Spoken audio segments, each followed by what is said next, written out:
Mbote Nabino Bandeko, bienvenue dans notre émission Ensemble Parlons-en. Je suis votre sœur Angèle Miezi.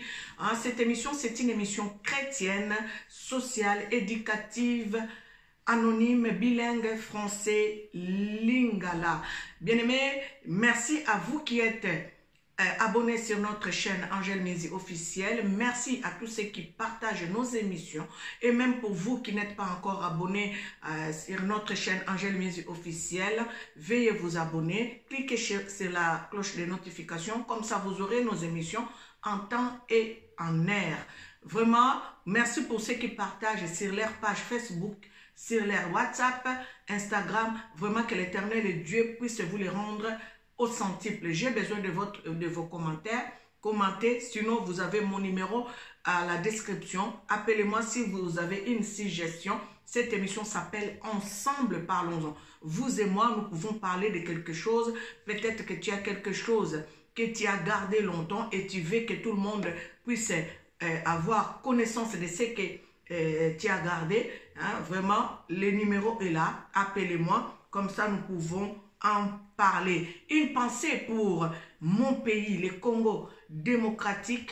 Vraiment que l'Éternel et Dieu puisse fortifier les gens de l'Est de mon pays, là où il y a eu l'éruption du volcan. Vraiment que l'Éternel et Dieu vous fortifie. J'ai un verset biblique à vous donner, que l'Éternel vraiment fasse sa volonté sur cette partie de mon pays. Moi, je sais tout simplement que Dieu est au contrôle de la situation en RDC. Dieu est au contrôle de la situation du Congo. L'Éternel qui a créé le monde, l'Éternel qui nous a donné cette partie des terres, l'Éternel et Dieu est au contrôle. Faisons-nous tout simplement confiance. J'aimerais lire, avant de rentrer vraiment dans le vif de mon sujet, je vais parler du vaccin. Je parlerai aujourd'hui du vaccin. J'ai voulu faire un break pour autre chose. J'aimerais vraiment parler du vaccin. Nous qui sommes enfants de Dieu, nous qui sommes créatures de Dieu, est-ce que nous devons vraiment nous précipiter à aller nous faire vacciner? Vous allez comprendre pourquoi j'ai fait cette émission sur les vaccins et vous allez m'excuser parce qu'il y a d'autres choses. Je parlerai beaucoup plus en lingala. Pour ceux qui ne comprennent pas les lingala, veuillez m'excuser, mais je parlerai beaucoup plus aussi en lingala. Et j'aimerais lire la parole de Dieu, parce que nous devons nous référer toujours à la parole de Dieu qui est notre héritage, qui est notre arme efficace. Nous allons lire cette parole. Je lis cette parole. Je vais mettre mes lunettes. Ce n'est pas une grande armée qui sauve le roi. Ce n'est pas une grande force qui délivre les héros. Le cheval est impuissant pour assurer les salis, et toute sa vigueur ne donne pas la délivrance. Voici l'œil de l'Éternel est sur ceux qui les craignent, sur ceux qui espèrent en sa bonté, afin d'arracher leur âme à la mort et de les faire vivre au milieu de la famine. Notre âme espère en l'Éternel, il est notre secours et notre bouclier, car notre cœur met en lui sa joie, car nous avons confiance en son saint nom. L'Éternel, que ta grâce soit sur nous, comme nous espérons en toi. Bien-aimés, pour ce qui concerne les vaccins, aujourd'hui, je ne serai pas vraiment très longue. Vous allez comprendre ces versets bibliques. Prenez la Bible, lisez ces versets bibliques. Ce n'est pas une grande armée qui sauve les rois. Ce n'est pas une grande force qui délivre les héros. Le cheval est impuissant pour assurer les salis.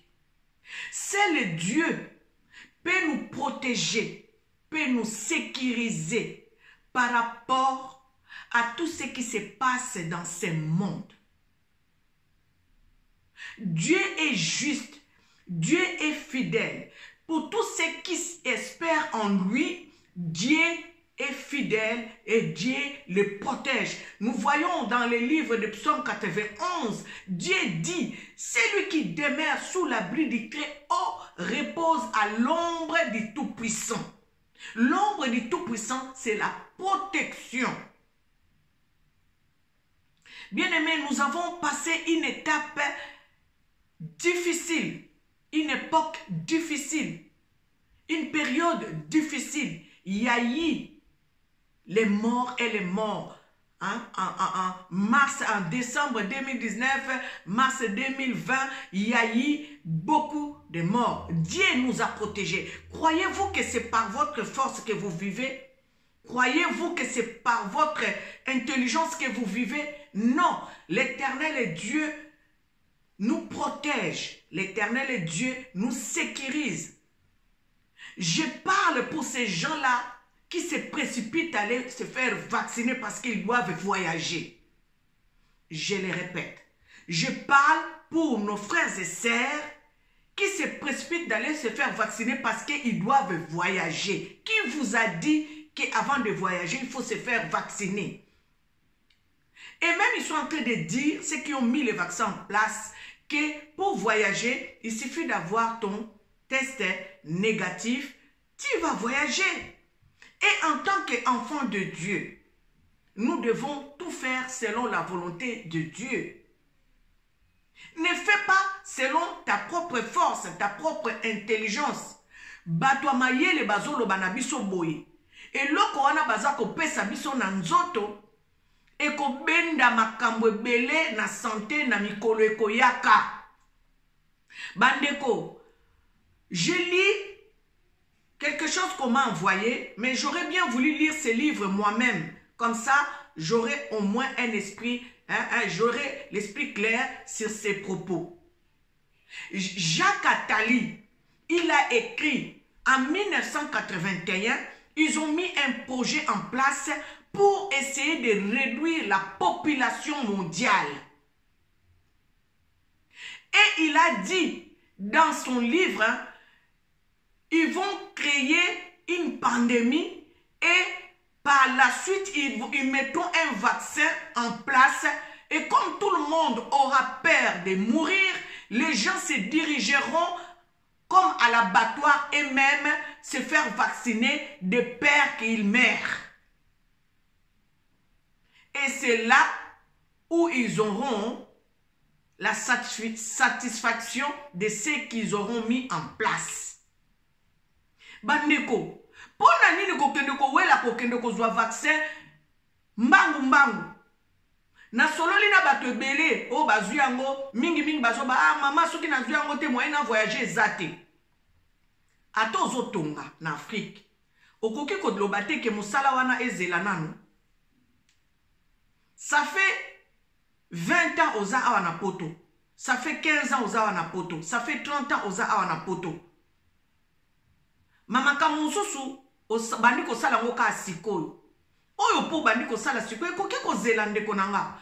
Pona nini oza pression ke ndeko zwa vaccin wana mbangu. Soko za na ba chantier ozo sala na Afrique. Loba ba chantier nanu bato bazo kengela ba chantier bazela nanu vanda nanu nye kota nanu mabondeli tuna nzambe soki nzambe alobi ozwa vaccin wana.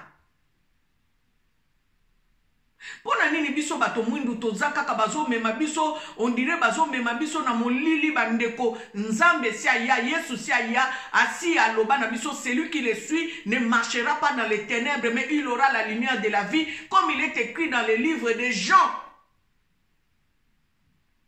Jean 8:12. Celui qui suit Dieu ne marchera pas dans les ténèbres mais il aura la lumière de la vie. Pona nini bazo mema biso lokola bazo mema biso na ténèbres na molili. Mama nga na zwi yango po moni soki na zwi yango te moyen na voyager zate. Nani alobi ke soko zwi yango moyen voyager zate? Bandeko oyo ememi nga penza na sala émission ya mokolo ya lelo. Lobi nazaki na musala. Collègue na ngai ayeli ngai video moko ba filmer ndeko na bango.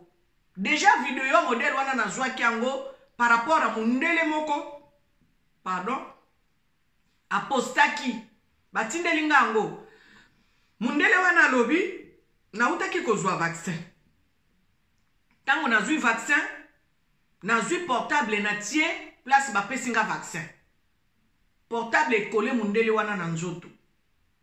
Na ebite bino no sosoki bozwi ya image wana menga na zwa kiango. Abengi mwana na ye. Alobi longolango ozongisango po peut-être que bato bazokanisa eza tricage. Mwana ye alongoli azongisi ndenge biso nyonso tozotala portable ekole. Bandeko lobi na ke musala lelo eza samedi, lobi vendredi nazaki na musala, collègue nanga ayelinga video lokola bango pe batalaki video wana mundele wana babite biso pe photo itala soki eza penza ya solo. Ndeko na ye ya mobali akende ko se faire vacciner, bazui portable batie kaka ndenge mundele wana salaki, batie place ba vaccinaki ndeko ya mwana mobali oyo. Alobi eza te o batindelinga video yo, eza ngai moko ndeko na nga na filme ye.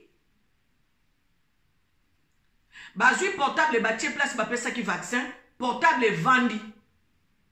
Portable ekomi ekole mutu wana bisika bapesa ki vaccin. Azolo batiko na munoko na bango. Alobi aza mutu mwindu. Alobi na munoko na bango, azolo bana munoko na bango baza ba West African. Azolo bana munoko na bango po ayebisa bandeko na ye ke bozwa eloko oyo te. Sikoyo bandeko. Nini yango batu mwindu basala biso ndenge nini? Mindele bayana mboka na biso bapesa vaccin ya boye toyebaka te kala nzoka nde ezalaki po babomaka biso na malembe. Lelo tokomi koyeba vaccin oyo eye po eza 666 te. Nalandaki ndeko nanga moko alobi na tele abi eza 666 te ndenge bato mosusu balobaki, meza eloko bazotia biso na nzoto mikolo ekoyaka ekobanda kopesaka bato pasi na nzoto na santé. Siko eloko nini bandeko bozokende welaka okende kotonga bandako kuna yo suivi ozwi vaccin po okende kotonga bandako lobi bandako yango po lali to vandi te. Tozala nanu na kimia to bondela ndenge Bible lobi na biso awa na psaume 33 to banda kotanga psaume 33 16 tina 22 eza alobi notre âme espère en l'Éternel, il est notre secours et notre bouclier. Nzamba za secours na biso, nzamba za bouclier na biso. Soki eza eloko bandaki batia en place po ete bako bebisa biso ou bien eboma biso mikoleko yaka to bondela to lelela nzambe eloko wana bayokana te balongola ngo en place.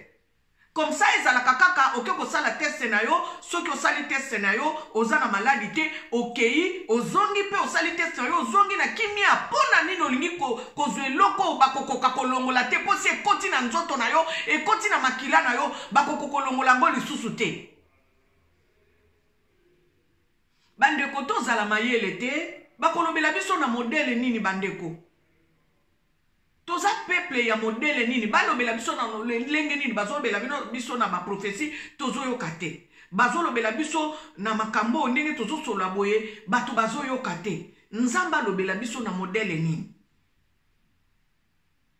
Nde yango wana na lobi lelo na sala émission oyo batu mwindu tozalaka kaka donc na loyenge bandeko. Nini ekoki kozela te? Ndako nini oyo okoki kozela te olobi bon nazotonga kumbe nazosala ba faire na ngai ifonga moko nazala soki ata okete mbula moko mbula mibale okete kosala ni olobi bon bozelisana nubi oluki nzamba kopesa mutu moko asengeli a gérer makambo na yo ako gérer papa makambo susu to tiango nano en pause to tala makambo ndenge zokendele to bondela to kende ngulu te. Ezali kambo esalema banda kala, uta kala, peko tutozana mayele te, bato balobaka français bandeko, nazolo bango na munoko wa mboka po to comprendre po ba makamususu eza ya kolobela na munoko batu nyonso bayokaka te. Makamususu fo kolobango na munoko wa mboka po bomi pesa na mayele. Tomi pesa na mayele to kende ngulu te, yango wana moni foto tangaka nazolo ba mikolo nyonso fo totangaka makambo memo batindelaka biso na ba WhatsApp totangaka yango o eza ya malamu ya mutuya totangaka livre wana nazoluka yango soki nazwi yango nakoya kotandela bino yango batindelaki nga kaka page nango moko nde batindelaki nga baloba nanga makambo bato ya politique balobaka na 1981.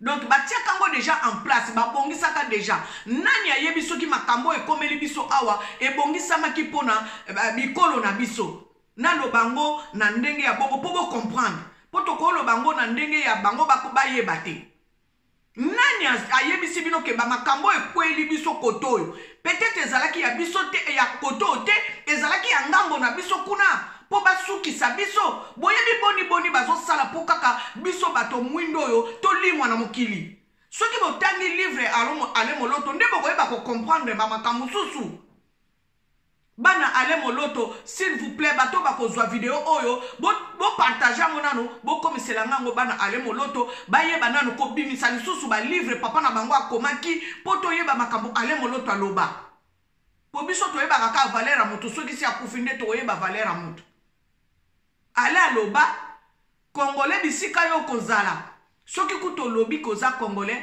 bako bando boma biso boyovandi kaka balobi oza congolais babomi po makambo eza na mboka na biso nzamba bombelango memi mindele parce que soki bayebi nyonso nzamba tia na kati ya ekolo na biso bako bando boma biso neti banyama bino bokanisi bamusu bayebi te bayebi yango pe bascientifique musu pe bayebi yango bato mayele mususu pe bayebi yango bandeko bayebi yango nakoya kotangela bino prochainement makambo secrétaire ya pape akoma parce que bino bozo kansa bango bayebi bino te bango bayebi bino batalaka bino omoni ndenge tokendeke toketala film bino peut-être boyebi film wana te mais bango bayebi film wana batalaka bino penza batalaka batali babi awa eza boye Congo eza boye est nango eza boye nord nango eza boye ouest nango beze centre nango eza boye bayebi bino nde mutu boyebi te bozo ko ignore histoire na bino même ya mboka na bino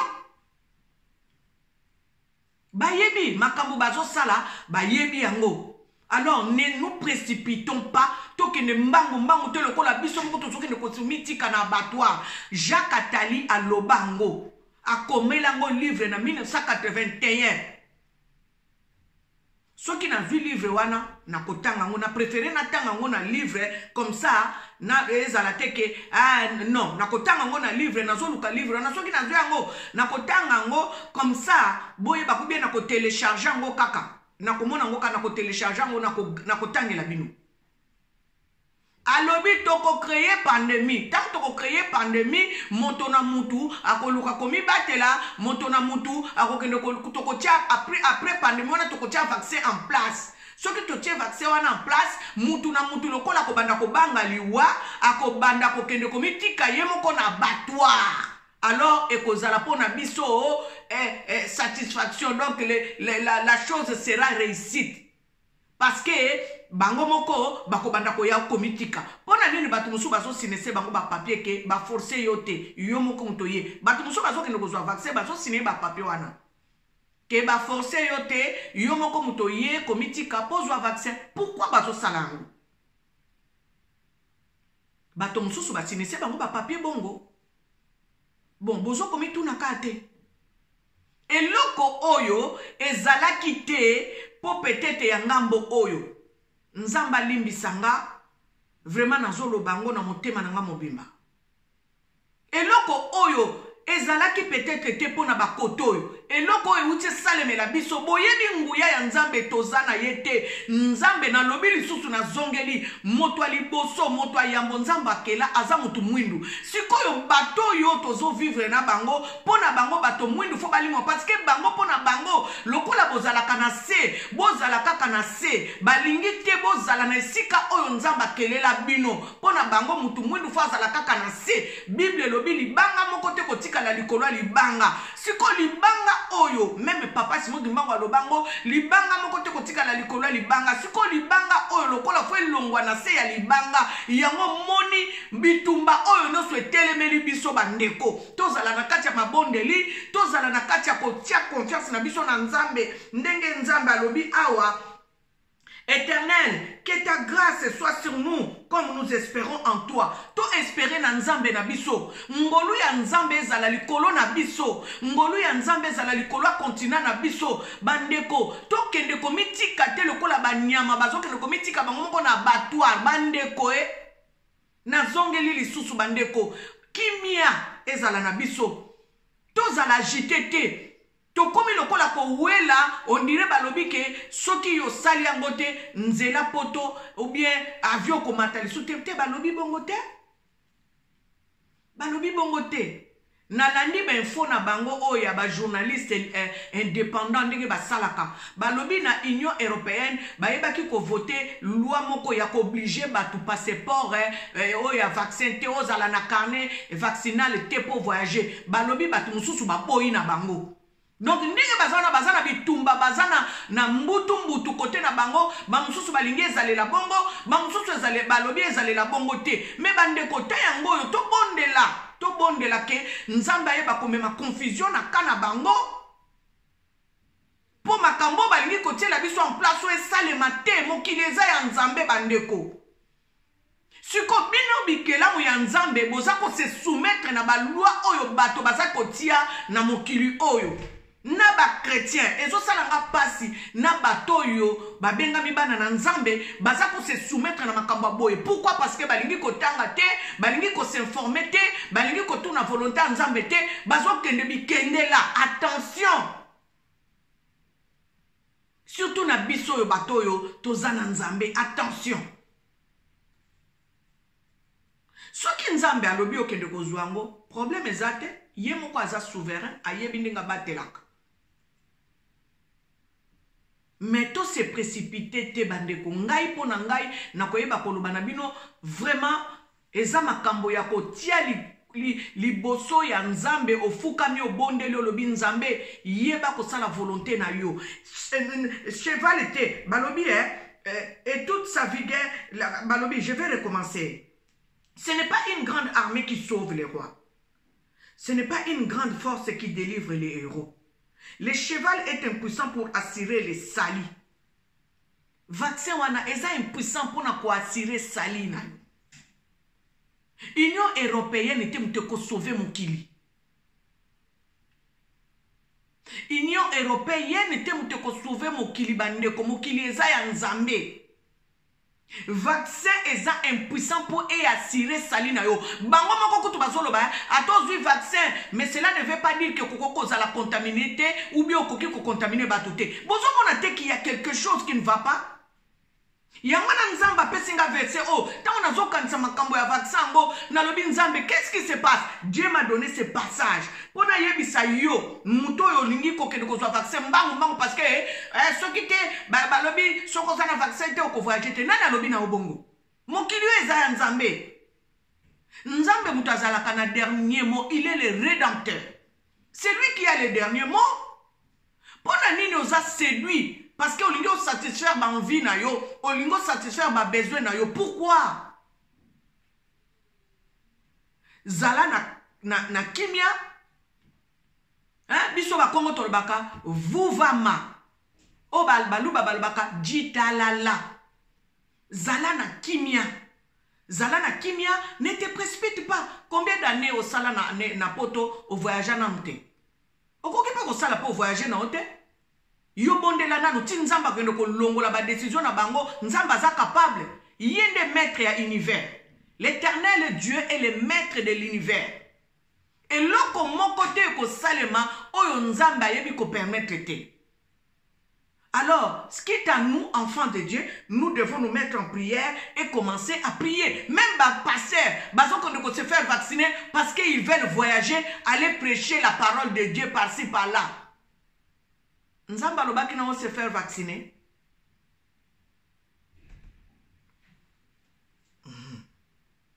Voici l'œil de l'Éternel est sur ceux qui le craignent, sur ceux qui espèrent en sa bonté.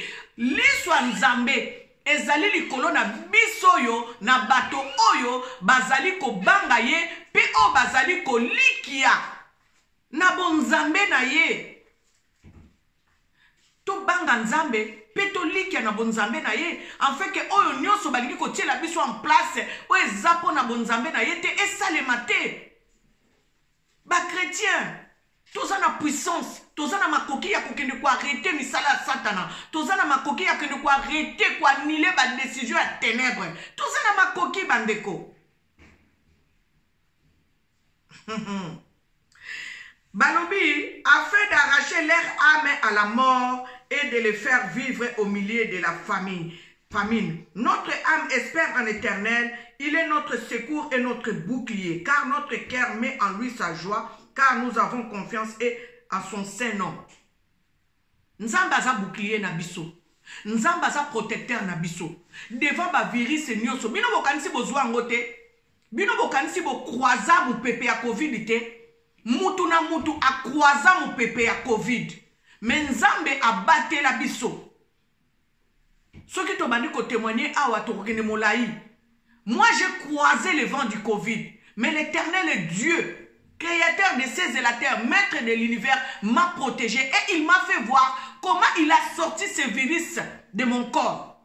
Dieu est capable. Dieu est capable.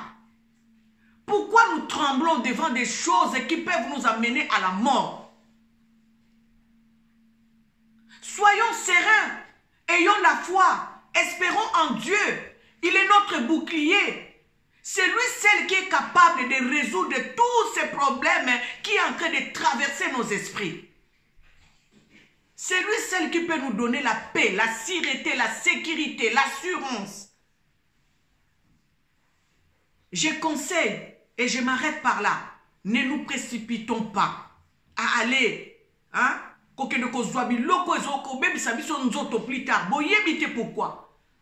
Nalanda mokonzi na bango moko. Alobi tozo tia ordre mondial en place et personne ne peut s'y opposer. Ya lo babongo Sarkozy lo babotala ka ba image bolingi tolingi ka kotala makambo ezanga tina bandeko ba congolais balingi makambo ezanga tina okomona tala ba vie ebele ba congolais bolongwa nanu to longwa nanu na biloko wana bandeko. Toboyi te makambo zoleka na ba communauté na biso foto yeba totala mais tala ba importance nini congolais apesa kana makambo buzoba.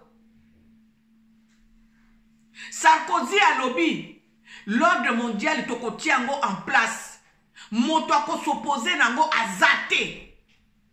Nzambe alobi nini? Nzambe alobi nini? Nzambe ndi azaka na liloba ya suka.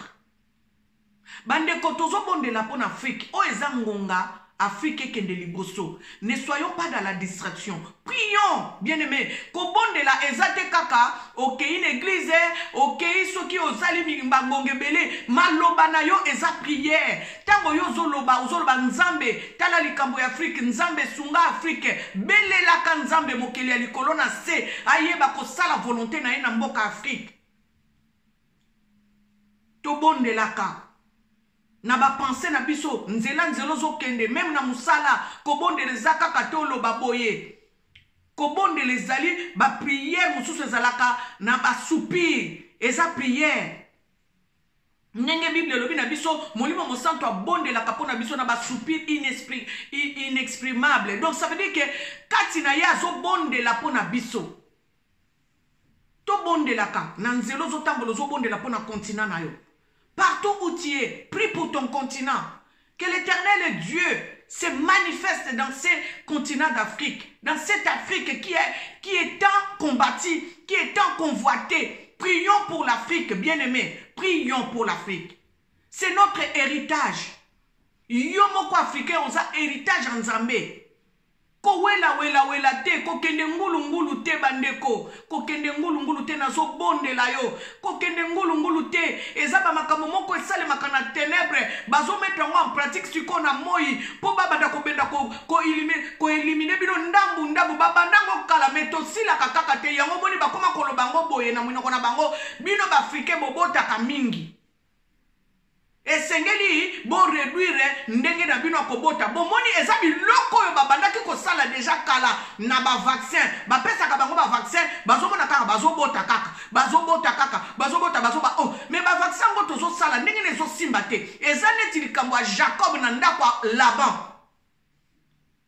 Jacob akepa Laban lobi oyo soki ba nyama o babotami o bakozala tachete yangai Jacob lokola zalaki divinement averti zalaki na nzambe abandaki kosala ndenge nzamba abandaki koloba na sala bokomona tango Laban kopona oyo akobima pembe yanga oyo akozala tachete ya yo Jacob bokomona nzambe abimisi o baza tachete koleka o baza pembe nzamba sala kama na ndenge na bandeko tango bango bazoya na ba programme na bango na ba mboka na biso na ba continent na biso nzamba zo surprendre bango na ndenge mususu alors totia espérance na biso na nzambe totia espérance na biso na nzambe bandeko.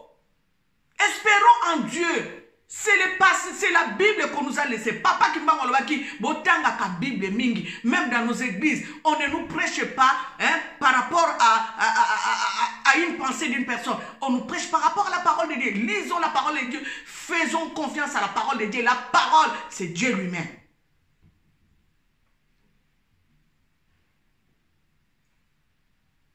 Balobi bozo bota mingi.